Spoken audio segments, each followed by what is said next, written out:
तो गाइस आज लेके जा रहा हूँ मैं अपने बच्चे को। फर्स्ट प्रायोरिटी तुम बेटा, आ जाओ। दूसरा रोटा वायरस था तो ये सब मिथ है, ये सब चक्कर में मत पड़िएगा। अगर आप और मेरा बच्चा जब रोता है तो मेरा कलेजा फट जाता है पूरा।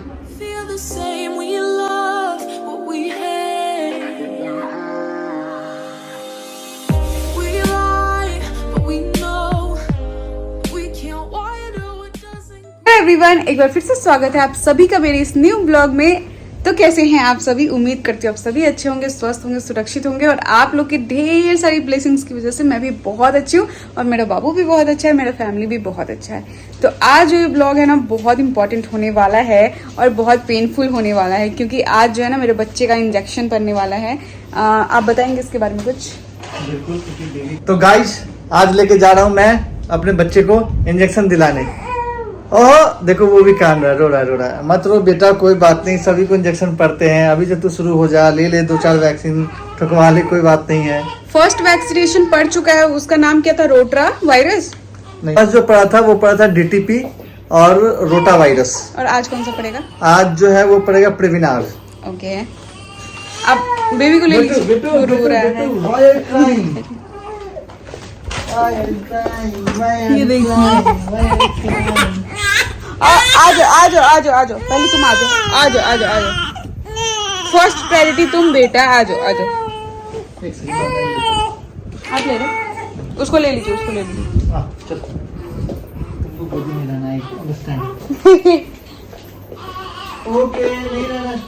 ये मैं पी रही हूँ आजवाइन का पानी है, जो मम्मी बॉईल करके डेली देती है 1 कप, और मैं पीती हूँ ताकि बेबी को डाइजेशन में कोई प्रॉब्लम ना हो।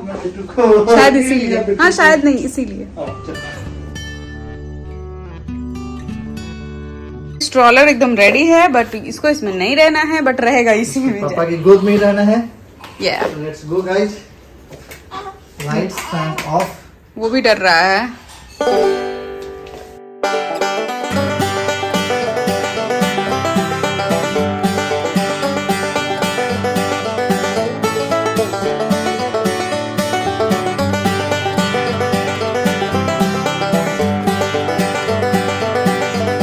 Chikoo in the Chiku stroller.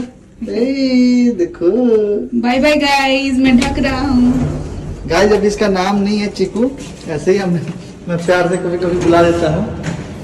आ जाओ लेकर बेबी को बाहर।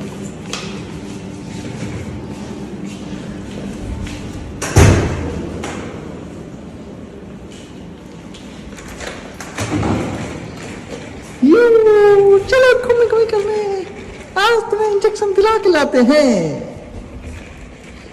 ओह शिट, क्या हो गया? भूल गई। क्या चीज बता? कोई नहीं, बताओ ना। इतना इम्पोर्टेंट नहीं था। अरे बताओ तो। नो।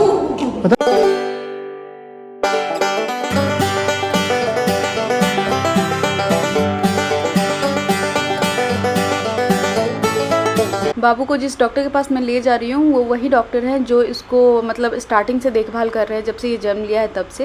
मतलब फोर्टिस के ही डॉक्टर है, बट उनके मैं पर्सनल क्लिनिक पे विजिट कर रही हूँ, क्योंकि फोर्टिस मेरे घर से थोड़ा दूर पड़ता है। उनका जो पर्सनल क्लिनिक है वो थोड़ा पास पड़ता है, तो बस वहीं पे विजिट कर दूँगी और बाबू को इंजेक्शन वगैरह मतलब दिलवा दूँगी।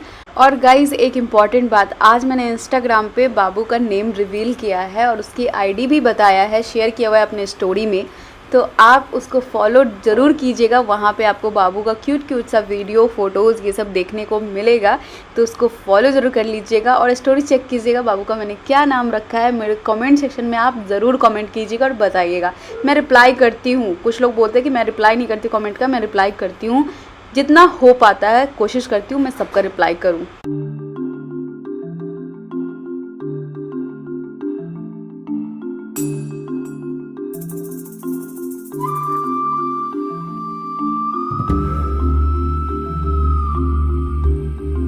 तो हम लोग पहुंच गए हैं इधर। बेबी जा रहा है अपने पापा की गोद में। डैडाज बॉय है बेबी, हमारा डैडाज बॉय है। मेरे तू दीवाना है। गाइज़ वीडियो को आगे ले जाने से पहले मैं एक चीज़ बता दूं, कुछ लोग कंफ्यूज मत हो जाना। ये कोई हॉस्पिटल नहीं है, ये डॉक्टर का पर्सनल क्लिनिक है, वहाँ हम लोग विज़िट किए थे। हॉस्पिटल नहीं गए थे। सो हम लोग यहीं पे सोचे बेबी का वैक्सीनेशन जो यहीं पे हो जाए, क्योंकि घर के पास ये ज़्यादा पड़ रहा था, हॉस्पिटल थोड़ा दूर पड़ रहा था। तो हम लोग सोचे चलो यहीं पे आ जाते हैं, और बस यहाँ पे आ गए। और मिस्टर कुमार जो है अपने बच्चे को काफ़ी पैम्पर करने में लगे हुए हैं, क्योंकि हम लोग ये सेकेंड टाइम आए हैं, फर्स्ट टाइम भी आए थे तो तब उतना आइडिया नहीं था। बच्चा हमारा बहुत रोया था। अभी जो है वो अपना पूरा कर्तव्य निभा रहा है। और यहाँ पे हम लोग डिस्कस कर रहे थे, क्योंकि हम लोग को घर जाना है, और हम लोग वही डिस्कस कर रहे थे कौन सा वैक्सीन जो है वो कब पड़ना चाहिए और कब पड़ेगा, और कितने दिन में हम लोग को बिहार से आना पड़ेगा। ये सारी चीज़ें डिस्कस यहाँ पे हम लोगों ने किया। और उसके बाद डॉक्टर जो है वो लग गई अपना वैक्सीन निकालने में, तैयार करने में। और यहाँ पे एक अच्छे पिता की भूमिका निभाते हुए मेरे पति देव बच्चे को जो है वो काफ़ी पैम्पर कर रहे हैं, काफ़ी उनसे बात करने की कोशिश कर रहे हैं, ताकि उसका जो है माइंड जो है वो डाइवर्ट रहे। लेकिन फिर भी बच्चा मेरा बहुत रोया। और जैसा कि आप देख सकते हैं कि कितनी गौर से वो इनकी बात को सुन रहा था। और कई बार होता है कि वो बोलने का कोशिश भी करते रहता है, बट वो अभी बहुत छोटा है ना, तो मे बी वो 15-20 दिन बाद कुछ मतलब ऐसा करके जो बच्चे आवाज़ निकालते हैं वो बोलना स्टार्ट हो जाएगा इसका, क्योंकि ये कई बार कोशिश करते रहता है। और मेरे पास इतना हिम्मत नहीं कि मैं अपने बच्चे को ये कपड़े वगैरह उतारूँ सुई लेने के लिए और उसके बाद उसको दिलवाऊँ। तो मैंने बोला ये रिस्पॉन्सिबिलिटी आपकी है, आप निभाओ ये बहुत अच्छे से, एक अच्छे पिता होने का कर्तव्य। और बहुत अच्छे तरीके से इन्होंने निभाया भी। और मैं इस वक्त तक थी वहाँ पे, लेकिन जब सुई देने का टाइम आया ना, मैं थोड़ी देर के लिए बाहर चली गई कि आप लोग ये दिलवा लो, मैं फिर बाद में आऊँगी। तो इन्होंने बोला ये रोएगा तो कौन फिर लेगा। फिर मैं बोली कि मैं आ जाऊँगी फिर। और मैंने फ़ोन दे दिया था, वहाँ पे और भी लोग थे तो मैंने किसी को दे दिया था, उन्होंने मेरा ये वीडियो शूट कर दिया था। तो उसके बाद का क्लिप जो है ये देख रहे हो, ये जितने क्लिप देख रहे हो ना, ये मैंने शूट नहीं किया हुआ है, इससे पहले तक का मैंने किया। इस वक्त मैं थोड़ी देर के लिए बाहर चली गई थी, और जब इसको सुई पड़ गया ना, तो फिर मैं जब चिल्लाने का आवाज़ सुनी ना, उसके बाद मैं आई थी यहाँ पे दौड़ के कि मतलब हो गया ना। फिर मैंने अपने बच्चे को गोद में ले लिया था, क्योंकि ये मोमेंट होता है ना, बहुत ही एक माँ ही समझ सकती है। मैं इसको वर्ड में क्या ही एक्सप्लेन करूँ, क्योंकि इस सुई वगैरह से ना मुझे खुद ही बहुत ज़्यादा डर लगता है। तो मैं अपने बच्चे को पड़ता कैसे देख सकती हूँ। ड्यूरिंग प्रेगनेंसी मेरे को जितना भी सुई वगैरह पड़ा या फिर हॉस्पिटल में जितना भी ट्रीटमेंट चला, आप समझ नहीं सकते हो कि मैं क्या क्या सोच रही थी और क्या कैसे मैंने सारे ट्रीटमेंट करवाए थे। बट फाइनली उस स्टेज से तो मैं पार हो गई। बट ये यहाँ देख सकते हैं कि मैं उनको डॉक्टर को एक स्टाफ को बुलाना पड़ा। मेरा बच्चा काफ़ी तेज़ रोया था। उसके बाद मैं आई और इसको गोद में ली थी, और उसके बाद तो ये मेरा गोद छोड़ ही नहीं रहा था, होल्ड करके रखा हुआ था। और मैंने कमेंट सेक्शन देखा था, कमेंट सेक्शन में कुछ कमेंट ऐसे आए थे कि जो पूछ रहे थे हमसे कि आपने अपना टमी कैसे कम किया है। तो मैं उन लोगों को ये बताना चाहूँगी इस वीडियो के ज़रिए कि अभी तक मेरा टमी कम नहीं हुआ है। और ये सब सूट है ना, ये प्रेगनेंसी के टाइम का है, थोड़ा सा लूज़ है, तो इस सब में थोड़ा पता कम चलता है, इसीलिए। नहीं तो अभी जो प्रॉपर आप कहोगे, मैं अपने बॉडी में फ़िट नहीं आई हूँ। और पुराने ऐसे बहुत सारे कपड़े जो अभी भी मुझे फ़िट नहीं आते, सिर्फ लोग कहते हैं खुद ही कम हो जाएगा 5-6 महीने में, लेकिन देखते हैं कि क्या ही होता है। बट अभी मैं अपने बॉडी पे कोई वर्क नहीं कर रही हूँ, जस्ट बिकॉज मैं बेबी को फीड कराती हूँ, इसलिए करेंगे। मैं वापस अपनी बॉडी में तो फिट आऊँगी ही, और आप लोगों के साथ शेयर ज़रूर करूँगी कि मैंने ऐसा किया है, और सारी डेली रूटीन ये सारी चीज़ें शेयर करूँगी, बिकॉज मेरी डेली रूटीन आप लोगों को बहुत पसंद आता है और आप लोग फॉलो करते हो, एंड इसके लिए दिल से thank you so much. Clinic से निकलने के बाद हम लोगों को रास्ते में ही मिल गया एक स्टोर, जो कि फर्स्ट क्राई स्टोर था। यहाँ पे बेबी केयर का सारा आइटम मिलता है, सब कुछ मिलता है। तो हम लोग सोचे अपने बाबू के लिए कुछ शॉपिंग कर लिया जाए। आप सबको पता है कि घर जाना है, और घर जाने से पहले कुछ चीज़ें जो है वो ख़रीदना था, तो रास्ते में ही पड़ रहा था, तो हम लोग बस ये स्टोर जो है विज़िट कर लिए। वैसे कोई बोल रहे थे कि अपने बेबी को आप ना बाबू मत बोलो, तो मुझे नहीं लगता बाबू वर्ड में कुछ ख़राबी है। वैसे हमारे इधर तो छोटे बच्चे को बाबू, बेबी ये सब कह के बुलाते हैं, इसीलिए मैं बुलाती हूँ। महाराज अधिराज पधार रहे हैं। महाराज की एंट्री हो गई है अपने राजमहल में, महाराज आ गए हैं। तो गाइज हम लोग बेबी को वैक्सीन दिलवा करके आ गए हैं। जो पहला वैक्सीन हमने दिलवाया था वो था डीपीटी, जो 6 वैक्सीन का एक कॉम्बिनेशन था इंजेक्शन में। दूसरा रोटा वायरस था, जो कि उसको ओरल पड़ा था, और आज जो पड़ा है वो प्रेविनार है। तो बेसिकली जो फर्स्ट मंथ के अंदर जो पड़ना था, 2 इंजेक्शन वैक्सीन थे और 1 ओरल वैक्सीन था। फर्स्ट मंथ के अंदर नहीं, 1.5 महीने बाद, वही 1.5 महीने में जो है, ठीक है। और हमने जो वैक्सीन चूज किया वो पेनलेस वैक्सीन है। 2 प्रकार के वैक्सीन आते हैं, एक पेनलेस और एक पेन वाली। तो हमने पेनलेस वैक्सीन चूज किया है। जब मैं फर्स्ट टाइम गई थी ना वैक्सीन दिलवाने बेबी को, तो मैंने सोचा था उस दिन का ब्लॉग भी शेयर करूँ आप लोग के साथ, क्योंकि अब आप लोग भी फैमिली बन चुके हो और सारी चीज़ें शेयर करती हूँ, तो ऑब्वियसली ना हर एक छोटा छोटा स्टेप जो है वो शेयर करना चाहिए मेरे को। तो हालांकि उस दिन मैंने ब्लॉग स्टार्ट कर लिया था, बनाया भी था, बट वहाँ पे गई जब अपने बच्चे को मैंने रोता देखा ना, तब मेरा कलेजा धक धक धक धक धक करने लगा, मतलब कलेजा दुखाने लगा मेरा। उसके बाद ना मैं बोली नहीं, इस मतलब ब्लॉग उसके बाद कंटिन्यू नहीं हुआ। तो फिर उसके बाद घर पे आ गई और मैं मतलब बेबी को लेके, मतलब होता है ना एक माँ तो माँ होती है, तो बस उसके बाद कोई ब्लॉग कंटिन्यू नहीं हुआ।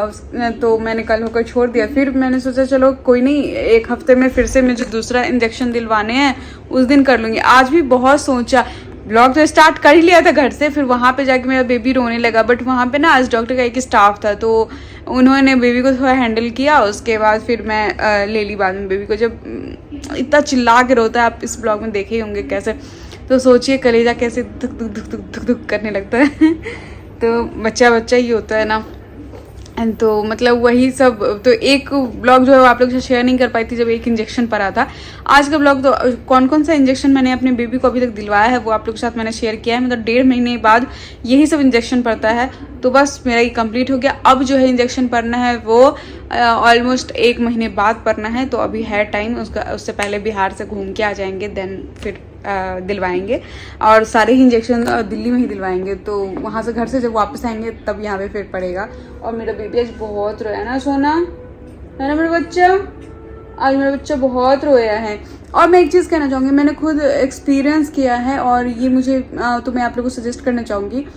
बेबी को ना 2 टाइप का इंजेक्शन आता है, एक पेनफुल आता है, एक पेनलेस आता है। तो मैं सजेस्ट करूँगी कि पेनलेस ही दिलवाएं, क्योंकि उसमें अंदर ये होता है ना, जब आप पेनलेस इंजेक्शन दिलवाते हो तो एक तो आपका बेबी लंबे टाइम के लिए परेशान नहीं होता है, मतलब रोएगा उस वक्त तो दर्द होगा, लेकिन 5-10 मिनट में उस इंजेक्शन का असर ना ख़त्म हो जाता है, उस जो नीडल का असर होता है वो ख़त्म हो जाता है। उसके बाद है कि वैक्सीन पड़ने के बाद बच्चे को 3-4 घंटे बाद बहुत तेज़ फीवर आता है, बच्चा भी परेशान, माँ भी परेशान, पूरे घर परेशान हो जाता है, और बच्चा भी बुखार से, फीवर से बहुत ज़्यादा तड़पता है। तो इन सब चीज़ों से राहत मिलती है, क्योंकि पेनलेस वाला जो इंजेक्शन पड़ता है ना, वैक्सीनेशन जो होता है पेनलेस वाला, वो उसमें फीवर नहीं आता है। अगर बहुत से बहुत फीवर आया तो 99 टेम्परेचर जाएगा, इससे ज़्यादा नहीं जाएगा, और वो भी तुरंत उतर जाएगा। तो पेनलेस ही सही है बच्चों के लिए, क्योंकि उसमें बच्चे को भी कोई तकलीफ नहीं होती है, बच्चे को भी कोई ज़्यादा दर्द नहीं होता है, कुछ भी प्रॉब्लम नहीं होता है। और जो पेनफुल वाला इंजेक्शन होता है ना वैक्सीन, उसमें क्या होता है ना, बच्चे को बहुत ज़्यादा फीवर आता है, बच्चा बहुत ज़्यादा परेशान होता है।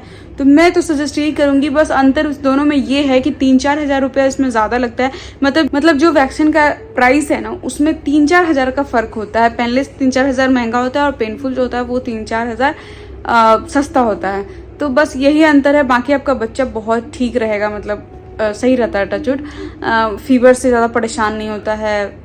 तो ये सही है, मुझे बेबी के लिए यही ठीक लगा, तो बस मैंने दिलवाया। ये सब मिथ है, जो अगर कोई आपको ये कहता है कि जो पेन मतलब अगर सुई पड़ा और बच्चे को फीवर ही नहीं आया तो इम्यूनिटी उसका बूस्ट नहीं करेगा, ऐसा कुछ नहीं है। मैंने डॉक्टर से पूरा सर्च किया है, और सबसे अच्छी बात ये है कि मिस्टर कुमार बिना कुछ सर्च किए हुए वो एक स्टेप नहीं लेते हैं। वो मेरे लिए एक स्टेप नहीं लेते, वो खुद के लिए एक भी स्टेप बिना सर्च किए नहीं लेते हैं। तो ये तो खैर हमारा बच्चा है, तो ऑब्वियसली बिना सर्च किए कोई भी स्टेप नहीं लेंगे।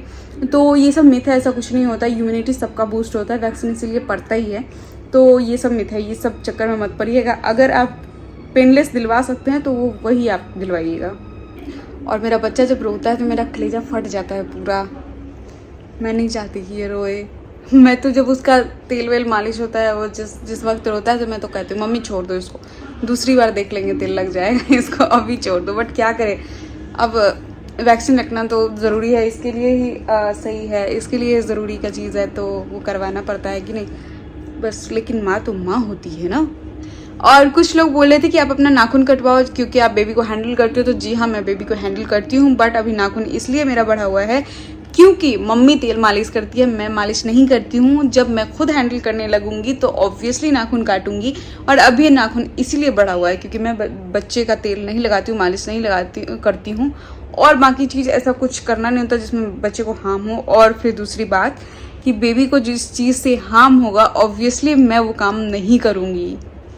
एंड आप लोगों का जो कंसर्न कमेंट सेक्शन में आता है उसके लिए थैंक यू सो मच, दिल से thank you so much. Hospital से आने के बाद फ्रेश वगैरह होके और दोनों बाप बेटा जो है वो अच्छा नींद ले रहे हैं, सो चुके हैं।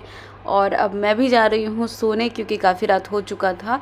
ओके गाइज, मिलती हूँ आप लोगों से नेक्स्ट वीडियो में एक मज़ेदार ब्लॉग के साथ। तब तक के लिए bye bye and take care. और हाँ, do like, share and subscribe. और अगर आप मेरे चैनल पे नए हैं तो सब्सक्राइब करके बेल आइकन हिट कर लीजिएगा। Bye bye.